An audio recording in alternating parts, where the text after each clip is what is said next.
A ver, vamos a ver cómo empezamos, porque en verdad uno podría tomar el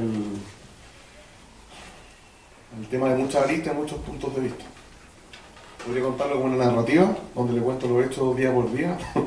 Podría decirle lo que digo en la prensa todos los días, que en verdad no digo mucho, porque los medios te obligan a decir cosas demasiado coyunturales, o que yo siempre trato de tirar en la cuña con temas más de fondo.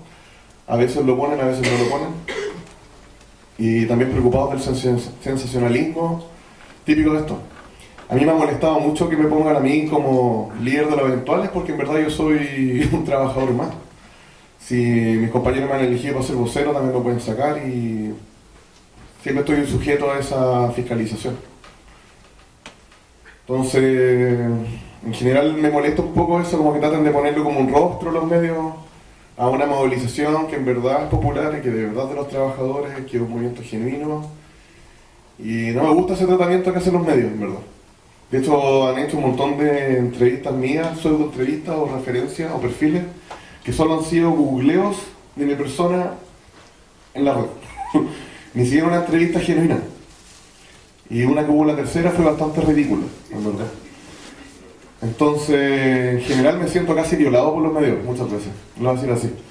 Como abusado porque hablan weas de uno, disculpen la palabra, pero que les interesa como el titular sensacionalista, facilista. Yo sí estudio psicología, sí hice otras cosas aparte del puerto, como cualquier persona.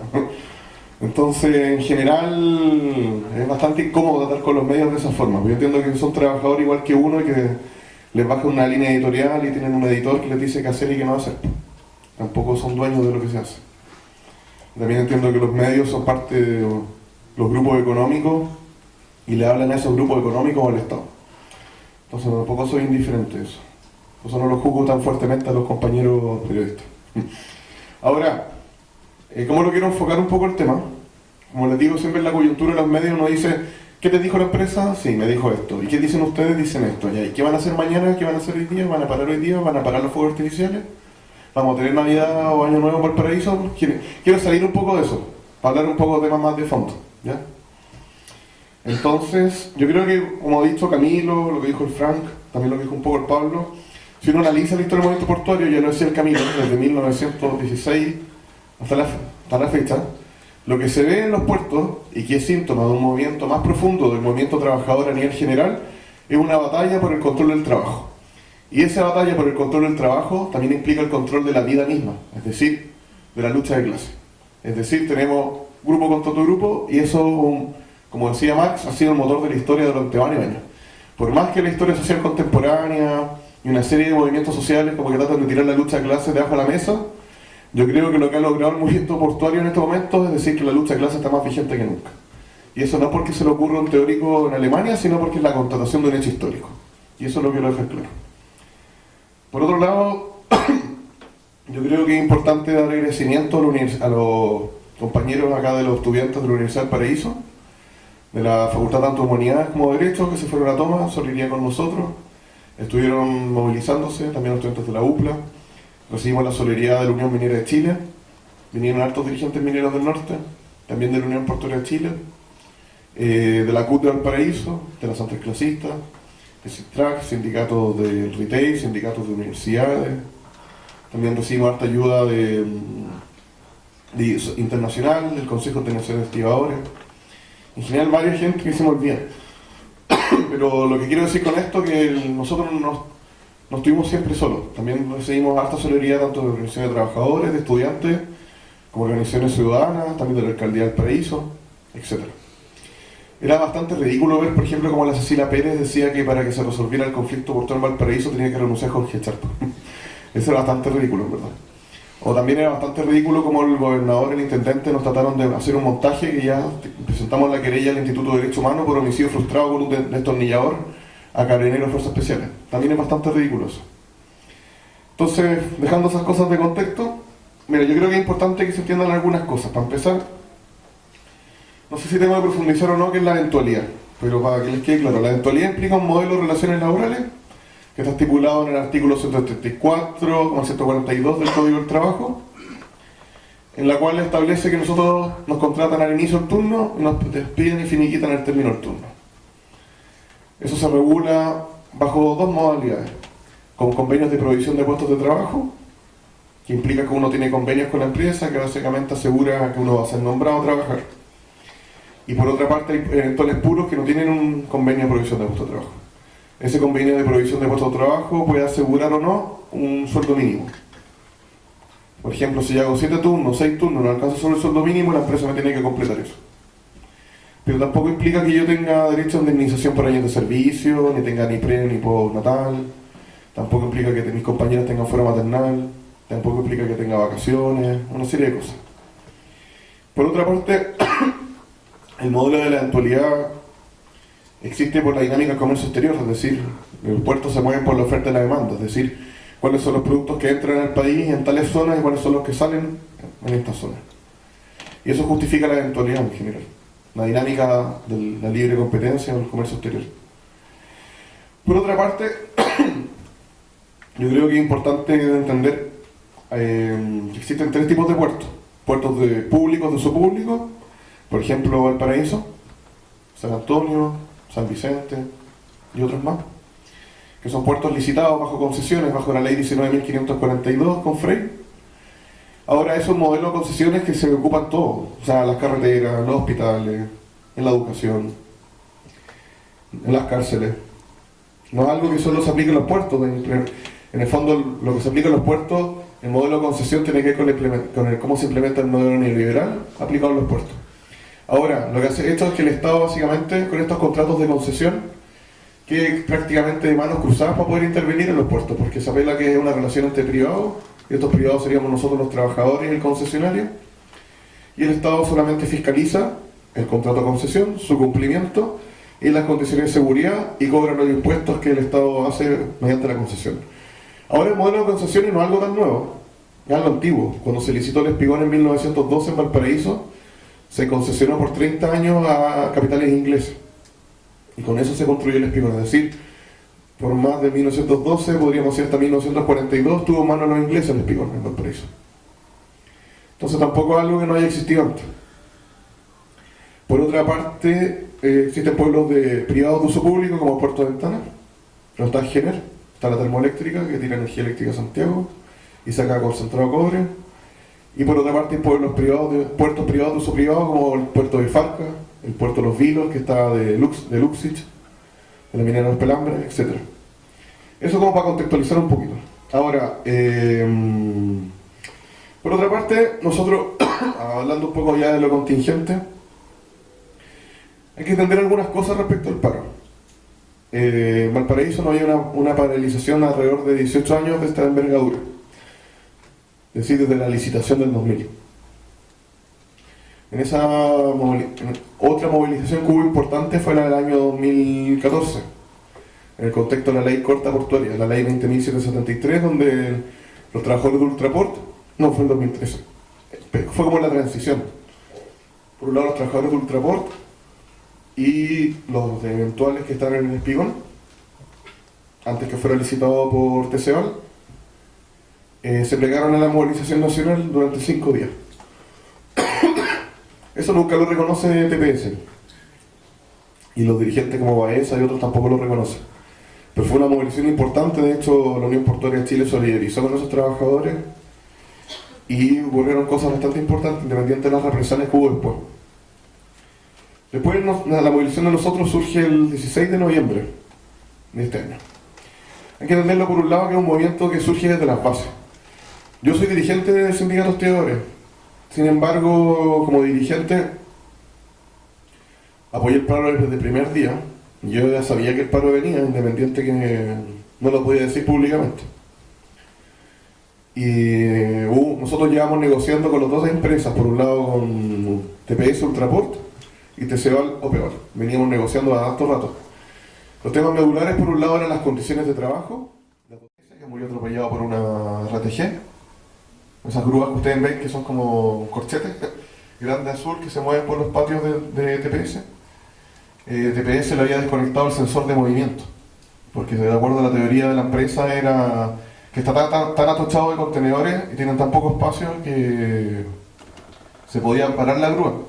Y este trabajador, el jefe de nave, lo manda a buscar un contenedor en el muelle, o sea, el patio.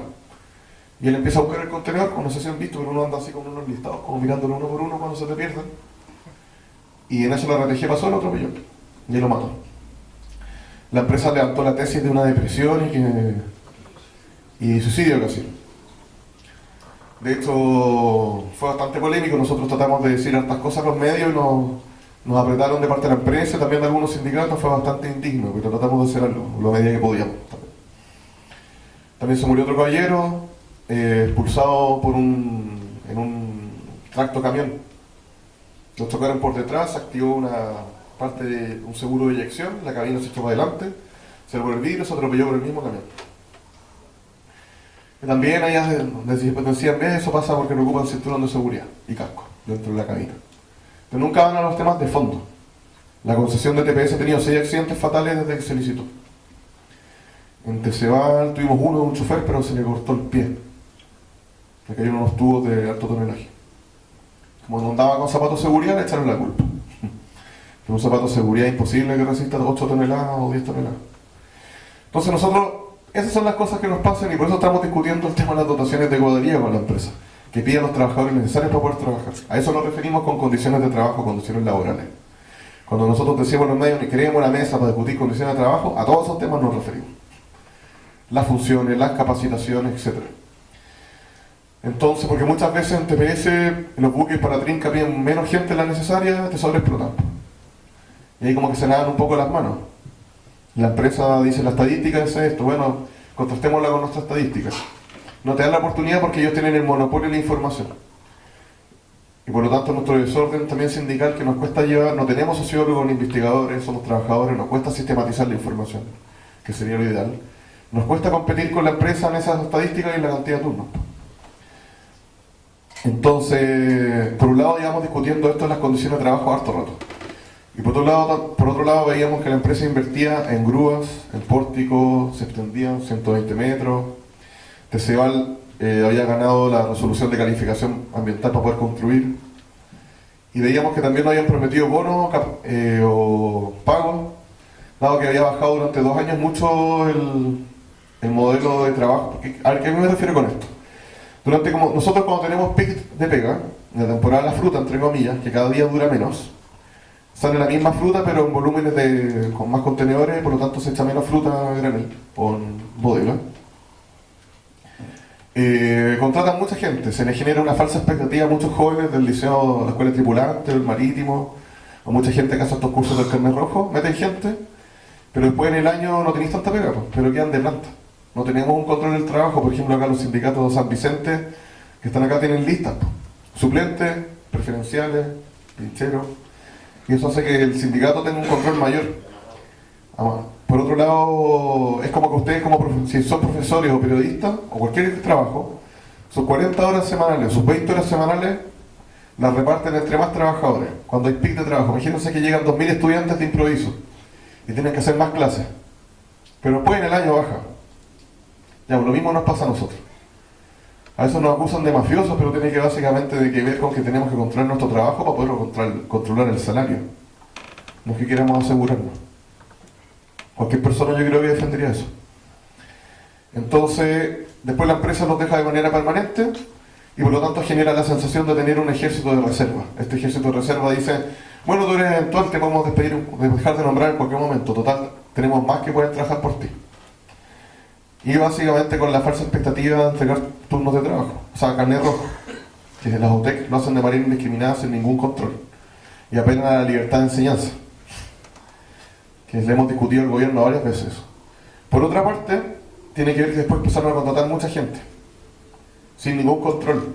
Es decir, si yo tengo eventuales y yo tengo contratados, yo entiendo, pero la empresa tiene que hacer alguna regulación, pues tiene que en el fondo hacerse cargo de qué es lo que ocurre a la interna.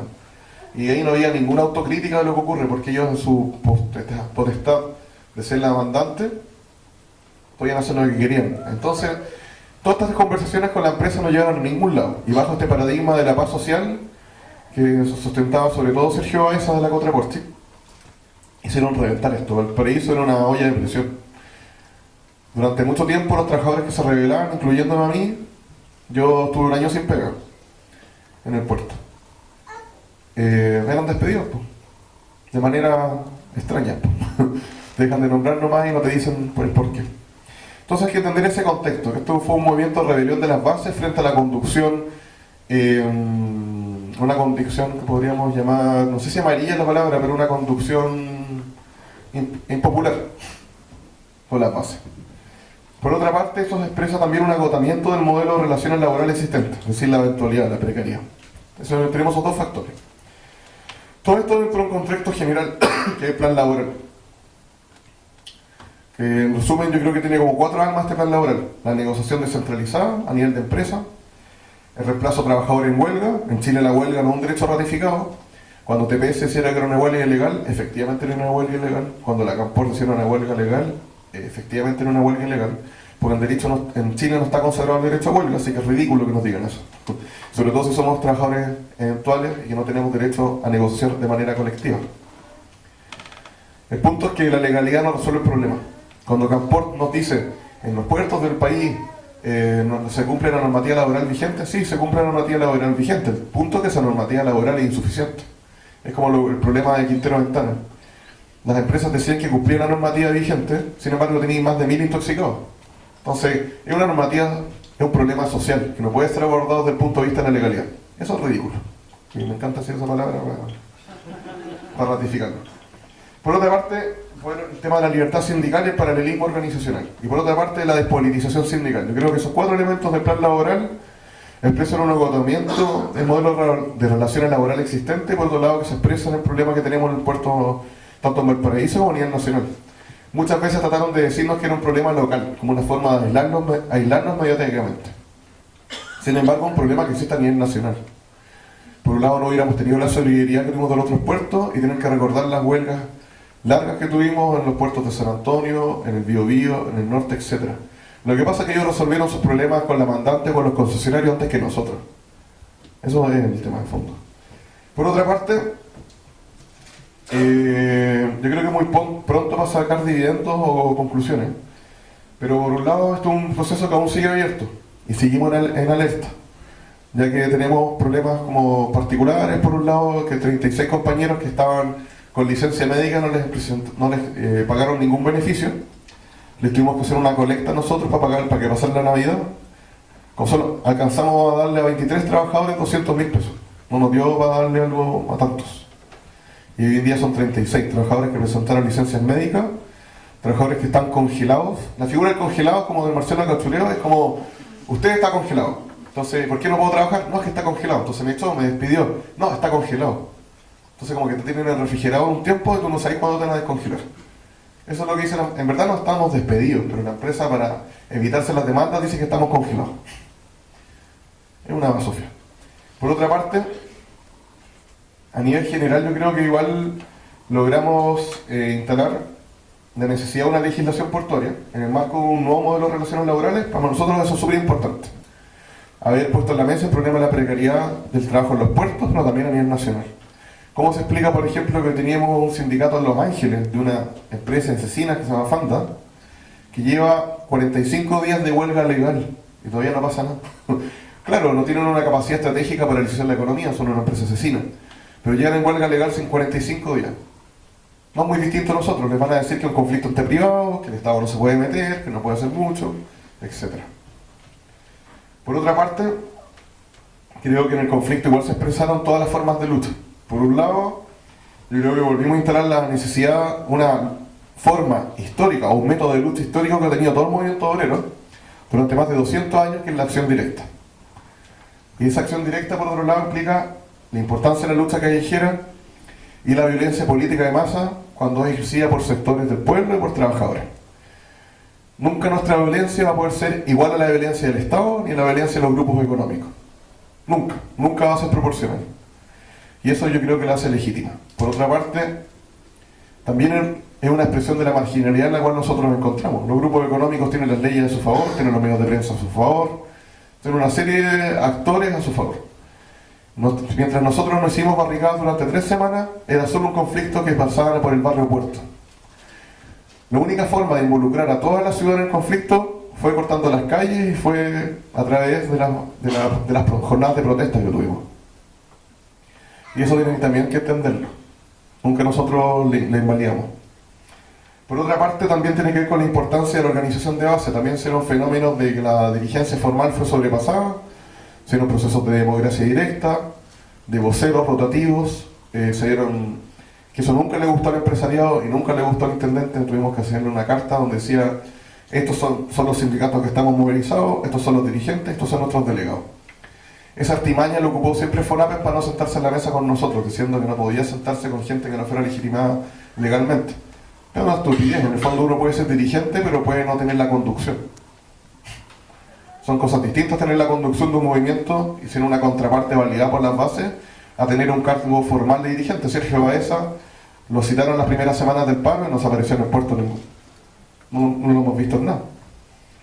Entonces, no siempre es lo mismo tener la legitimidad de la dirigencia formal y tener la conducción. Son cosas distintas. Por otra parte, también se dieron procesos organizativos en los cuales nosotros nos pudimos constituir como sujeto político que fue capaz de interpelar al Estado de manera directa y también a los grupos económicos. Creo que también eso es importante. Incluso también agotamos el accionar a nivel institucional y presentando proyectos de acuerdo en el Parlamento. En la Cámara de Diputados se tiene que ratificar esta semana y en el Senado se ratificó. Proyecto de acuerdo básicamente era poder agilizar la acción del Ejecutivo, básicamente en 4 cosas.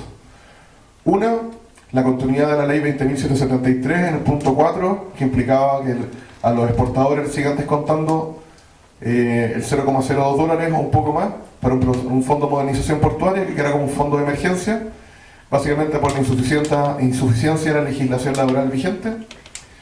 Lo otro, la necesidad de una reforma estructural de la legislación portuaria y el modelo de pensiones. Y otro punto implicaba también en la revisión de los contratos de concesión. Es decir, un análisis crítico de lo que ha sido la implementación de la ley 19.542 en estos ya 18 años de concesión. Y eso lo presentamos como proyectos de acuerdo, es decir, no nos pueden decir que no agotamos todas las vías. Y por otra parte, creo que no es menor la actitud de la SOFOFA. Bernardo Larraín Mate lo invitó a tomarse un café en CNN, todavía no me responde, cuando él dijo que nuestro trabajo no era precario. Me gustaría que él pudiera trabajar un mes como nosotros y a ver si dice lo mismo. Es fácil decirlo de un sillón casi presidencial, teniendo más de 1000 generaciones aseguradas, cuando yo no podría ganar eso ni siquiera en 100 años, de lo que él tiene. O la actitud también de Richard Fonapen, que básicamente él no quiso dejar un precedente, porque en ese momento él decía que si avalaba sentarse con nosotros, así como lo hizo Teceval en una movilización, sería viralizar esto en todos sus puertos: Mejillones, Angamo, Arica, Coquimbo. Sobre todo que Mejillones y Angamo se encontraron en negociaciones al mismo momento que nosotros nos encontramos en paro. Entonces yo entiendo que cada uno tiene que jugar sus cartas. Yo no le voy a pedir pera al olmo. Él tiene sus intereses, yo tengo mis intereses. Yo represento una contraparte, él representa otra contraparte. Sin embargo, para vivir de manera civilizada vamos a tener que aprender a conversar en algún momento. Ahora, eso podría decir, bueno, tendrán sus preguntas, sus comentarios, y vamos a ver cómo estamos con los tiempos. Eso.